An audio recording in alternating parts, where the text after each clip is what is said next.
我还记得说，我们完全没有一张照片是我们第一个 Office， 因为我们不知道这个团队能够支持多久。如果我们都相信 AI 是对的 technology， 那我们就是要想办法找到对的那个 application。他第一个问我的问题很有意思，他老师怎么做一个 CEO？ 我认识那么多人，帮数千人，他是我可以讲说执行力排名第一的人。我们公司真的一开始很多失败，是 carry 我们往前的很久的这一个精神。我们会 happy about achieve a milestone， 但不会因为我们 achieve a milestone 而不往下看下一个 milestone。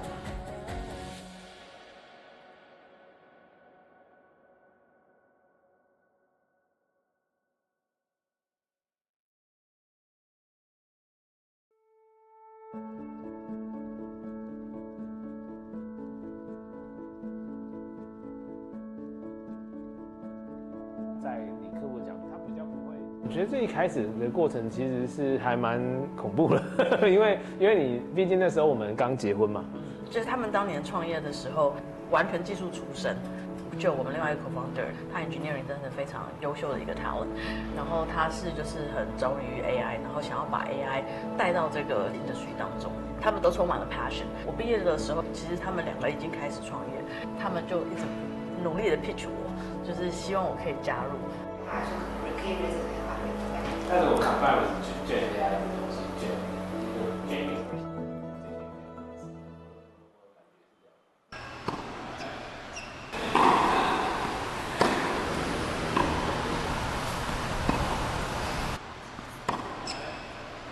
我还记得说，我们完全没有一张照片是我们第一个 Office， 因为我们不知道这个团队能够支持多久。那时候做研究也不是都是一帆风顺啊，因为做研究都是要 take risk， 然后有时候会成功，有时候不会。所以一开始失败的时候，其实第一次的时候觉得还 OK， 那3次、4次、5次、6次、7次、8次的时候就觉得说 Are you kidding me？ 是不是我真的是适合继续在这条路继续走下去的？但是这是在回到家里面的这种 private time 的时候，你会想的事情。但到你到公司的时候，你还是完全正面。我觉得一开始这种新创过程中，其实比我想象中的还要困难。但是过了以后，其实你学到的东西比你想象中还要深刻。那个时候就是只能鼓励他，如果就是我们都相信 AI 是对的 technology， 可以。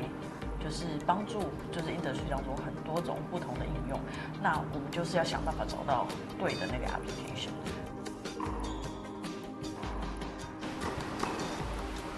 大概1年多以前，然后我看到我同事打，然后脸上充满了光芒，我就想说，哦，有这么好玩的运动吗？因为那时候之前我大部分都是 focus on 自己的一个人有氧运动，去健身房啊，去爬山啊等等，所以那时候就想说，我来试试看。没想到试试看的，发现这个运动是可以短时间爆汗，然后让你需要非常专注。因为我平常工作的时候，其实运动的时候都还是想公事，然后像这个运动是让我没办法想公事，因为你只要少想话，因为网球其实它的这种甜蜜点很小，然后尤其面对球速比较快的时候，你必须很专注。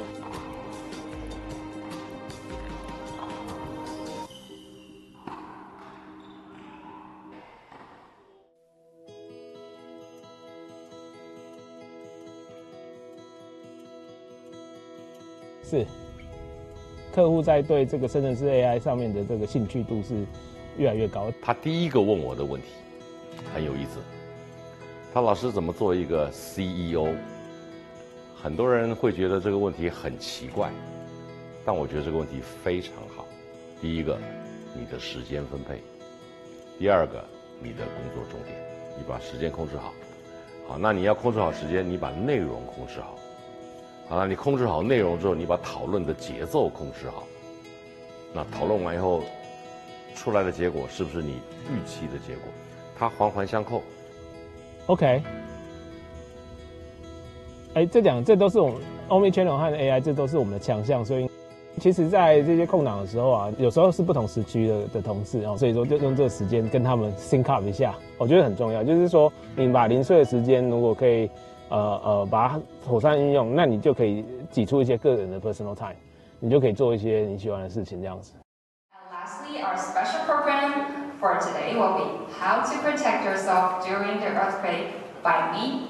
那时候开始大家会讲说，你在哪里 develop app 都可以卖到各国去。然后我那时候就想说，那我这 AI software 应该在哪里做都可以到各国去。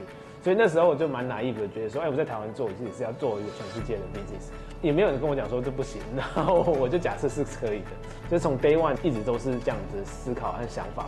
那也是从 day one 开始，可能跟我们同事在沟通的时候听不懂中文的话，我们就一定讲英文。Do you want to start by introducing yourself? Oh, sure. Okay. Hello everyone. I'm the newcomer just joined this Monday. 因为沿用这样子的过程，所以就很自然的，也没有所谓说需要国际化的过程，因为它本身可能就是一个比较 universal 的一个 culture 这样子，大家就一直保持这样子的想法和做法，一直到现在。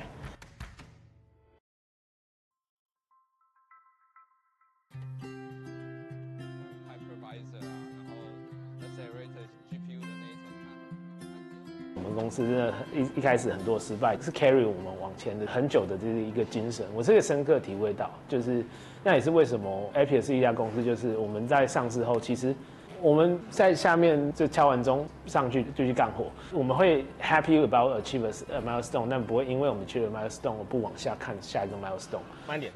这一条比较硬一点，执着跟特别的 style， 我觉得是 visual 的 appearance。对。那我认识那么多人，帮数千人，他是我可以讲说执行力排名第一的人，就是他每一次跟我聊的事情，他下一次基本上他就可以做到。那他跟我讲话的过程中，如果有一些好的事情要决定，我边讲他直接就把 message 出去了。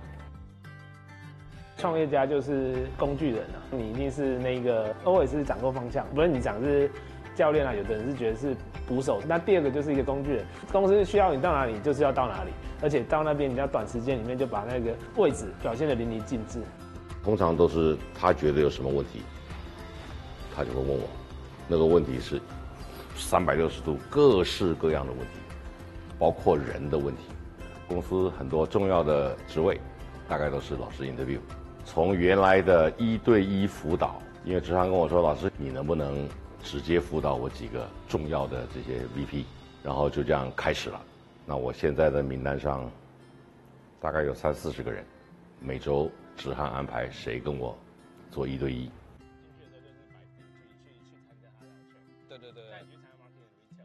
因为我觉得这个转换一下环境，就聊一些公事，然后聊一些想法，然后透过这种有氧的运动，其实是可以让你变换环境，然后让你想的东西不会局限在你工作的框架里面。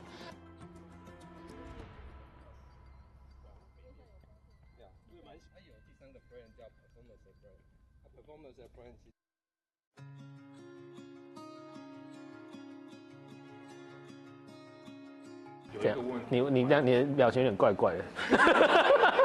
对，你觉得创业最累的时候是什么？重新振作。我觉得我们团队给我最棒的事情是，我每天都在从他们身上学东西。他给我最深的感受是什么？很谦虚。他从来不主动告诉人说，有一些名校毕业生都会把他讲在嘴巴，3句话一定会出现哈佛。你没有在子涵讲过任何话里头讲说他是来自哈佛。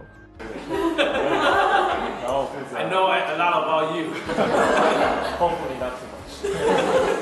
我是负责海外商。我们很喜欢跟我们同事就是有一个 gathering， 然后 dinner， 然后认识他们，然后了解他们的生活，他们 background， 他们平常喜欢做些什么，他们遇到什么 difficulty。我觉得这样子的沟通还有过程，觉得是我一直学习，而且觉得蛮 exciting 的动力，就是 enjoy。他什么都能聊，然后以前最爱的是棒球，然后棒球、篮球都看。我的最 football 近着迷网球，所以网球也是就是跟得很紧。因为 live sport 是和 enjoy sport 是我的休闲方式。我们在做 AI 里面，到底生成式 AI 最厉害的地方是哪？我觉得我们很 fortunate 可以跟立峰和 Brett 老师合作这样子，所有的 coach 会想要跟很 motivated 的 player 一起合作，因为我们公司有一个蛮重要的是 open minded， 而且一直去进步。那我觉得，他们在一个在 product 和 technology 上，一个在 sales 和 business 上面都有非常深厚的 knowledge， 而且像百科全书一直都有东西可以 advise 我们。我觉得这对我们来讲是很重要的一件事情。我觉得对一个当他的 advisor 来讲，他太 respect， 这还是一个我不习惯的地方。经过10年他每一分钟跟我碰面的时候，他还是对我过度 respect。我希望把他当成一个非常非常 close 的朋友，但是我们之间还是有这个 respect 距离，这是一个惊人的特质。在一开始非常寂寞，因为根本没有人觉得 AI 在创业是一个可行的路。今天老师也很想跟志翰说，谢谢你让我做你的老师。教练再厉害，老师再厉害，学生如果不受教，那不就是没用吗？所以你也可以说成缘分。你不会 take anything for granted， 因为所有的东西就是你有努力，就会有机会有好的成果，但它不是 guarantee 的，你一定要持续努力。然后就算你有一点的成果，你要加倍的努力 ，make sure 这个会 sustain。我一直觉得我自己最幸运的一件事情，就是我最喜欢的 technology， 甚至我唯一最热爱的 computer science 里面的科目就是 AI。你最喜欢的东西可以让你变成 business， 你最喜欢的 business 有机会在这个现在的社会里面扮演这么重要的角色，所以就因为这样子的机缘，让我觉得说我更要把握这机会，然后去 enjoy 这个发展。